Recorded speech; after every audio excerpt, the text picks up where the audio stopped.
The sun hung low over the cracked asphalt of Highway 27, casting long shadows across the fields of dry grass and scattered pines. Captain Marcus Everett steered his dusty pickup truck along the familiar route, the hum of the engine a steady companion after a grueling week at Fort Dunhill. His camouflage uniform, still creased from field exercises, clung to his skin, the faint scent of sweat and earth lingering. At 38, Marcus had served 16 years in the Army. From dusty outposts in Iraq to training grounds in Georgia, he was no stranger to hardship, but tonight, all he craved was a cold soda and a moment of peace. The small town of Crestwood loomed ahead, its faded welcome sign barely legible under the weight of time. Marcus spotted a gas station at the edge of town, a squat, weathered building with a neon sign flickering open. The parking lot was nearly empty, save for a rusted sedan and a motorcycle propped near the entrance. He pulled in, parking near the pumps, and let the engine idle for a moment. His muscles ached from days of drills, but his mind was sharp, attuned to the quiet rhythm of routine. Inside the store, a bored clerk scrolled on her phone, her neon pink nails tapping the counter. A couple of teenagers lingered near the slushy machine, their laughter cutting through the hum of fluorescent lights. Marcus stepped out, stretching his legs, and headed toward the store. His boots crunched on gravel, the weight of his service evident in his steady gait. He didn't notice the patrol car easing into the lot behind him, its lights off, its presence deliberate. Before he reached the door, the cruiser's doors swung open. Two officers emerged. Officer Lyle Hammond, lean and sharp-eyed, with a buzz cut in a smirk that didn't reach his eyes, and Officer Dale Pritchard, broader, with a swagger that screamed overconfidence. Marcus caught their movement in the reflection of the store's glass door. Instinctively, he slowed, his training kicking in. Don't assume. Evening, sir, Hammond called, his tone clipped. Not friendly. Mind stepping over here? For a moment, Marcus turned, hands visible, posture calm. Evening, officers. Something I can help you with? Pritchard's eyes flicked over Marcus's uniform, lingering on the captain's insignia. We got a call about someone wandering around in military gear. You know anything about that? Marcus's jaw tightened, but his voice stayed even. That'd be me. Captain Marcus Everett, Fort Dunhill. Just finished a training rotation. I can show you my ID. Hammond's smirk widened. ID's a start, but let's see you step away from the vehicle. Marcus raised an eyebrow. With respect, I haven't done anything to warrant that. My ID's in my pocket. Let me grab it. Hands where we can see them. Pritchard snapped, his hand hovering near his holster. The air shifted, heavy with something unspoken. Marcus complied, raising his hands slowly, but the officers closed in. Hammond grabbed his wrist, twisting it behind his back, while Pritchard barked, "You're being detained. Impersonating a soldier's a serious offense." The cuffs clicked shut, cold metal biting into Marcus's wrists. His cheek pressed against the warm hood of his truck as Hammond shoved him forward. "I'm not impersonating," Marcus said, voice steady despite the pressure. "Check my ID. Call Fort Dunhill. Ask for Colonel Adrian Wells." Pritchard scoffed, pulling the ID from Marcus's pocket and holding it up like it was a prop. "This, could have printed it at home. We'll sort this out at the station." The clerk inside had stopped scrolling, her phone now aimed at the scene. The teenagers by the slushy machine whispered, one of them filming. A truck driver pulling in paused, his door half open, watching. Marcus didn't struggle. He knew better. He'd faced checkpoints in war zones, stared down armed militias. This was different, but he wouldn't give them the reaction they seemed to want. "You're making a mistake," Marcus said, his tone low but firm. "I'm active duty. My commander's number is in my phone. One call, and this gets cleared up." Hammond laughed, a sharp, dismissive sound. "Your commander, huh? What's she gonna do? Send a tank?" Marcus didn't respond. Instead, he shifted his wrist, activating the emergency contact on his smartwatch, a direct line to Colonel Wells. The signal went through, silent but certain. The officers didn't notice, too busy guiding him toward their cruiser. The clerk stepped outside, phone still raised. "He didn't do anything," she called, voice trembling. "He just walked in." "Mind your business." Pritchard shot back, but his eyes darted to the growing cluster of onlookers. The teenagers were both filming now, their phones steady. The truck driver muttered something under his breath. Shaking his head, Marcus kept his gaze forward, his mind racing but disciplined. He'd seen prejudice before, subtle slights in small towns, assumptions that clung to his skin like dust. But this was bold, reckless. They hadn't checked his ID, hadn't called the base. They'd seen a black man in uniform and decided he was a fraud. The cuffs were tight, but Marcus's resolve was tighter.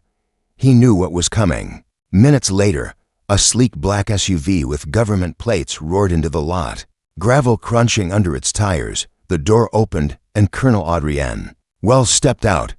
Her uniform was crisp, her presence commanding. At 45, she carried the weight of 2 decades in the Army, her silver oak leaf insignia gleaming under the gas station's lights. She didn't rush, didn't shout, just walked toward the scene with a calm that made the air feel heavier.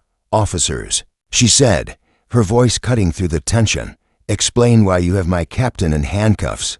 Hammond froze, his smirk fading. Pritchard stammered, "We, had a report of someone impersonating." "Remove the cuffs," Wells interrupted, her tone leaving no room for debate.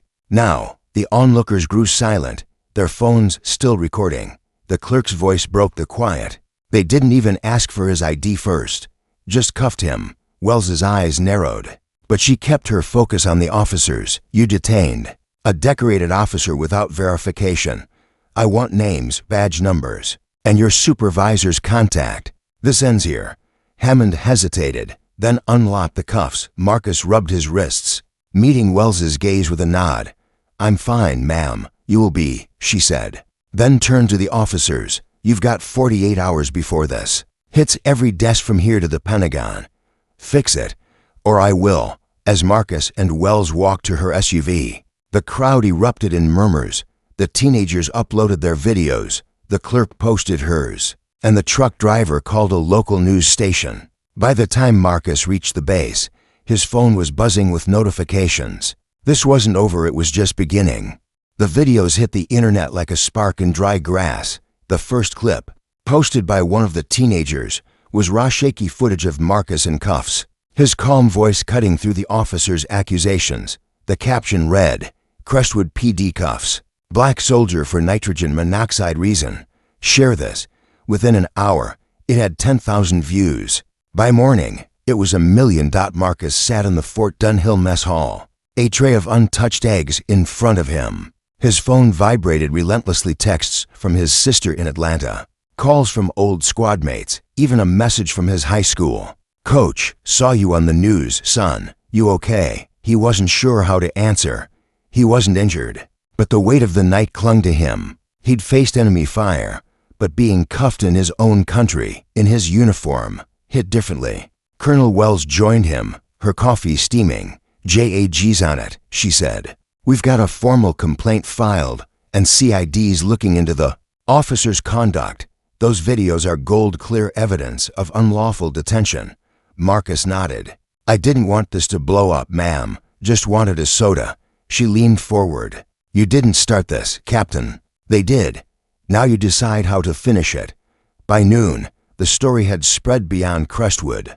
A local activist group shared the video on X, tagging national news outlets. A journalist from Birmingham posted a thread detailing Marcus's service. "Record to Purple Hearts, a Bronze Star, and a flawless 16-year career." The hashtag Justice for Everett trended by evening. Comments poured in. "This man fought for our country, and they treated him like a criminal.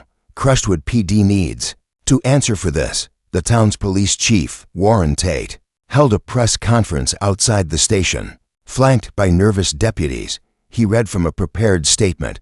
"We're investigating the incident. Our officers followed protocol based on a civilian report. We value our military community and regret any distress caused." The crowd wasn't buying it. Veterans in uniform stood at the back, arms crossed. A local pastor held a sign, "Honor our heroes." The teenager who'd filmed the first video, 16-year-old Jamal Carter, posted a second clip. He'd held back a clearer angle showing Pritchard cuffing Marcus, without asking a single question. The caption, They didn't even try to check his ID. This is the truth. That clip hit 2 million views in hours. National outlets picked it up: CNN, NBC, even Fox News. The narrative shifted from a local misunderstanding to a national scandal. Crestwood's mayor, under pressure, issued a statement promising full transparency. But the damage was done. Officers Hammond and Pritchard were suspended without pay, pending investigation. Marcus stayed silent, declining interviews. He wasn't ready to speak, not yet. But the world was speaking for him. His sister, LaToya, started a petition demanding accountability. It gained 50,000 signatures overnight. A retired general from Fort Dunhill called Marcus personally.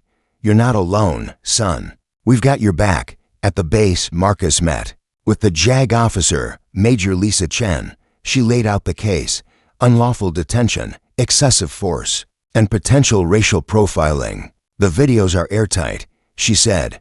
"We've got witness statements, your smartwatch data, and Colonel Wells's testimony. This could end careers."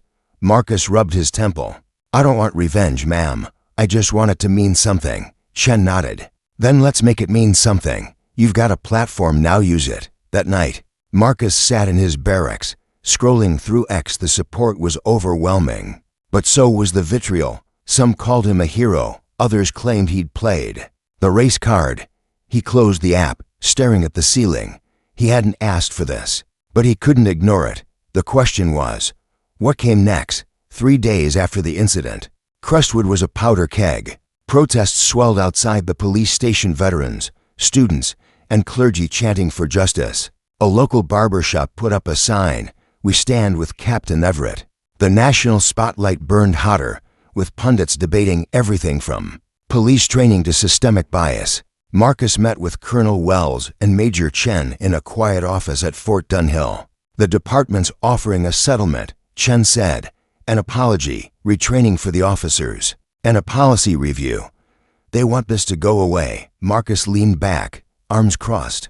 "They didn't apologize to me. They apologized to the cameras." Wells's eyes softened. "You don't have to take it, Marcus.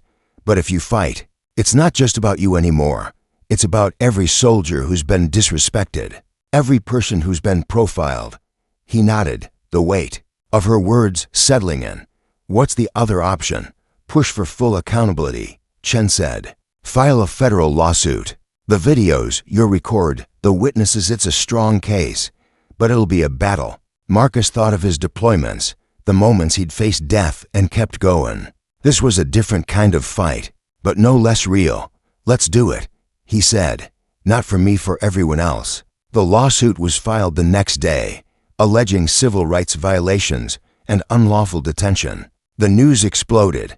Hashtag Justice for Everett trended again, with celebrities and politicians weighing in. A GoFundMe for Marcus's legal fees raised $100,000. In 24 hours, the teenager, Jamal, became a local hero, his videos cited in every major report. Meanwhile, Internal Affairs dug into Hammond and Pritchard's records. Both had prior complaints: Hammond for excessive force, Pritchard for racial slurs during a traffic stop. The findings leaked, fueling public outrage. The mayor called for their termination, but the police union pushed back, claiming the officers were just doing their job. Marcus finally spoke at a community forum, standing in his dress uniform, his voice steady but raw. "I've served this country my whole life. I've been shot at, bombed, and still came home. But that night, I was treated like I didn't belong. This isn't just about me, it's about making sure no one else feels that way." The crowd erupted in applause. Veterans saluted. Jamal, sitting in the front row, nodded fiercely. The speech went viral, shared by millions. Marcus didn't want fame, but he'd found a purpose. 6 months later, the lawsuit concluded. Hammond and Pritchard were fired, their badges revoked after a federal judge ruled their actions constituted gross misconduct and civil rights violations. Crestwood PD implemented mandatory bias training and a new protocol for verifying military IDs. The settlement funded a scholarship program for local youth, named after Marcus, to support careers in public service. Marcus didn't stop there. Inspired by the support, he founded a non-profit, Soldiers United. To advocate for veterans facing discrimination, he partnered with Jamal, now a college freshman studying journalism, to create a platform amplifying stories of resilience. Colonel Wells joined the board, her influence opening doors. At the scholarship's first gala, Marcus stood before a crowd of supporters, his family, and his community. "This started with a mistake," he said, "but it ends with a mission. We're stronger together, soldiers, civilians, young, old. Let's keep fighting for what's right." The room rose in a standing ovation. Jamal, filming as always, grinned. "You're still trending." "Captain," Marcus laughed, the first real laugh in months. The road ahead was long, but he was ready. One phone call had changed everything, not just for him, but for a town, a nation, and a cause that would outlive them all.